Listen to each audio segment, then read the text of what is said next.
Morning everyone. So I thought we'd have a look again at the transatlantic way and on Sunday morning what's happened over the last 24 hours as the kind of lead races start to get halfway.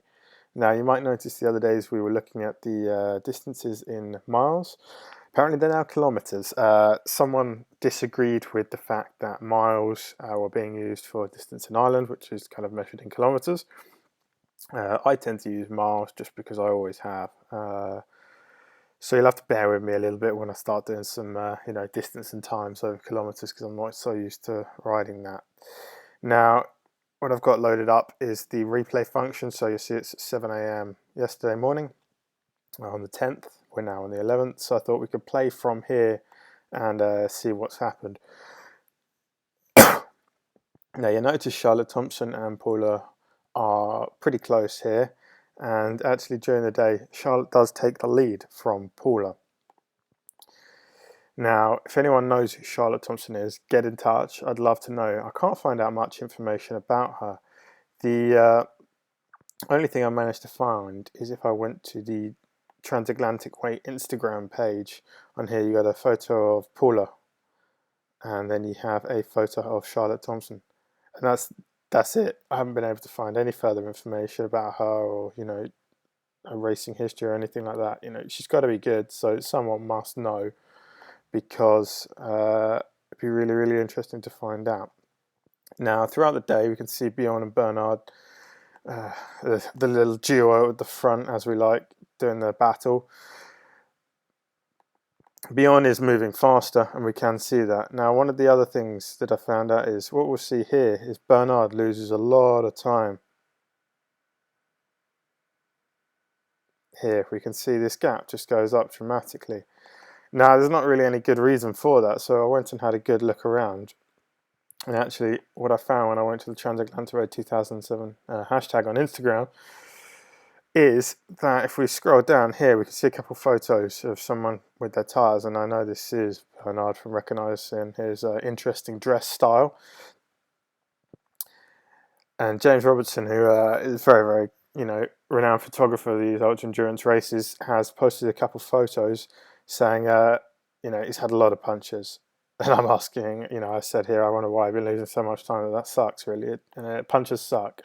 Been a victim of them myself, and really, it's just you wouldn't wish it on anyone. We go back, so we can see 10 p.m. here now, and so we can see Charlotte Thompson has taken out a lead on Paula. We've got a few others making it around this HL Island. Now, it'd be interesting to point out that I was speaking with someone again yesterday, and they said to me that the gradients in this race are astronomical. 20-25%, and it's not a few hundred meters, it's kilometers at that, and it's they're in their 34, 32 and just having to grind it out.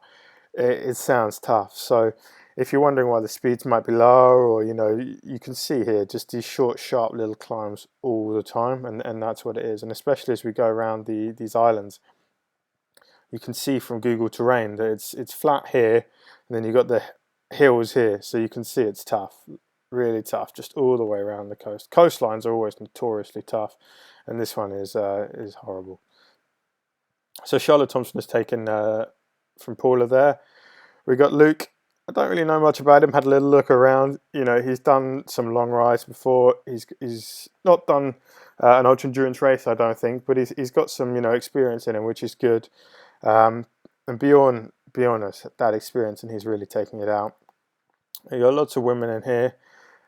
Lots of guys. This is the middle group here. They've probably taken a similar amount of sleep to Bjorn, but they're just riding a lot slower, maybe wasting a bit of time when stopping for food, stopping for longer food breaks, stopping to take photos, that kind of thing. No disrespect, they're obviously still trying really, really hard, but they don't have that.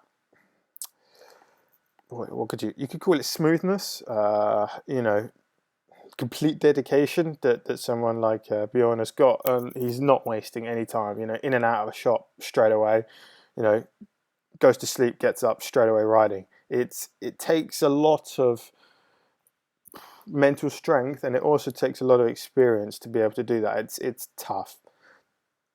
Now we're nearly so we're at 3 a.m. in the morning, and we've got quite a few people have stopped to sleep here.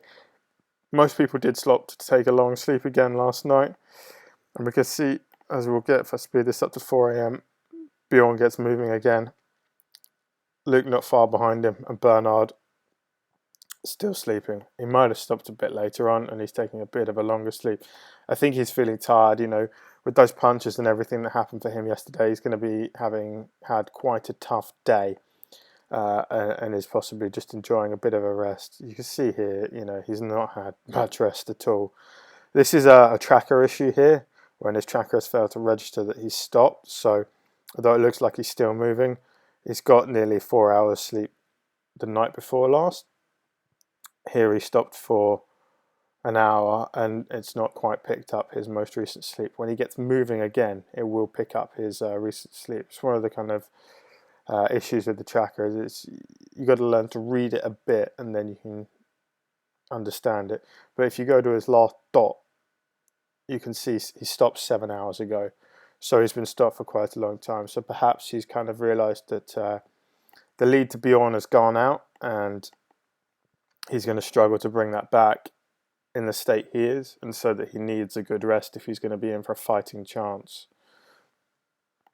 You could look at the sleep patterns of Charlotte and Paula. They're pretty similar actually. Charlotte's had some good rest, and even last night a really long sleep, slightly shorter sleep the night before.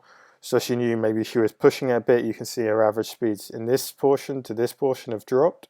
Might be reflective of the gradients as well, but she's taken a long rest last night, and will be feeling good today. I'd expect her to be pushing on and opening out that gap. I pick on someone I know, Charles. No, Charles isn't. Charles holds down a full-time job. He's not, a mad ultra endurance racer. He's just a really good bike rider and a pretty tough guy. Competed in the Transcontinental last year. Now, the reason I pick him out is because I saw yesterday he put up a message saying that, he'd stopped early and was going to get a night in a hotel because the headwinds was just brutal. And, again, that points out it's not just the gradients, it's not just the rain, it's the headwind as well. Just grinds you down. And, if you're a bike rider, as you all are, you know that a strong headwind is just as bad as a brutal gradient, if not worse, because it's just seemingly never ending sometimes. So we can see here he stopped around 7:30 p.m. in this nice little hotel here. Now, I thought he was going to get a good night's rest, but commitment to him. He gets going again at 1 a.m. So he's dragged himself out of his comfy hotel bed into the tough Irish night and got going at 1 a.m. in the morning. And if you want to do well, it's what you've got to do. There's no sleeping a long night in a hotel. There's no luxury. It's you got to drag yourself out of that bed and get going again. So he's had his rest. He stopped early, which was smart in that headwind. And instead of grinding out for hours into that headwind and not making much progress, he slept and then got going again once the wind has abated. And that is a good move. You can see he's riding smart as well as just riding strong. So you can see that stop there. So nice consistent sleep from Charles. He's doing well. See, you can see his speed here, absolutely grinding out into the headwind. And the same section of road, just a few hours later, once he got going again, you can see his speed has instantly been lifted by quite a few, 3-4 miles an hour at least. So that was a very, very clever stop there from him, which is what we like to see. So as I say, if you've got any information on Charlotte, it'd be interesting to find out a bit more about her and her racing history, and as we can watch these three evolve. In the next day or so, we're going to start seeing a few splits here between these people who are pushing well and sleeping about the same amount as these three, but just not moving quite as fast, and these slightly further back who are moving a bit slower and sleeping a bit more. We can see a gap opening up there, which is 890 to 150, it's a 50-kilometer gap there. This is a pretty small gap here. Big gap here to Bjorn. Bjorn is motoring. I think he's gonna struggle to lose this race now unless he has some major issues, which is always possible, but you know, good for him. It'd be good for him to see him do well after his issues in Transcontinental last year, where he just, you know, he got tired and picked up a bit of an illness. He decided to rest, and good for him, and then still finish. So we know he's got the pedigree. We know he's fast. We know he can go a long way, and he seems to be matching the two very well here because he is sleeping and moving fast. So, you know, he's a formidable competitor at the moment. So I look forward to following him a bit more. And if you want to follow the hashtag on Instagram, it's worthwhile because then you can generally pick up the racers' accounts themselves. There's a few extra ones in here. Possibly it might be worth changing the hashtag next year, so you don't get general transatlantic way photos from tourists following the route. But yeah, lots and lots of photos in here, and you can see the kind of, you know, destruction it takes. People's knees, that's one of the big things. And as I was talking about with these, you know, 25% extended gradients, it's going to be some sore knees. All right. So yeah, go and have a follow of the hashtag and other things. And any questions, just reach out. All right. Cheers.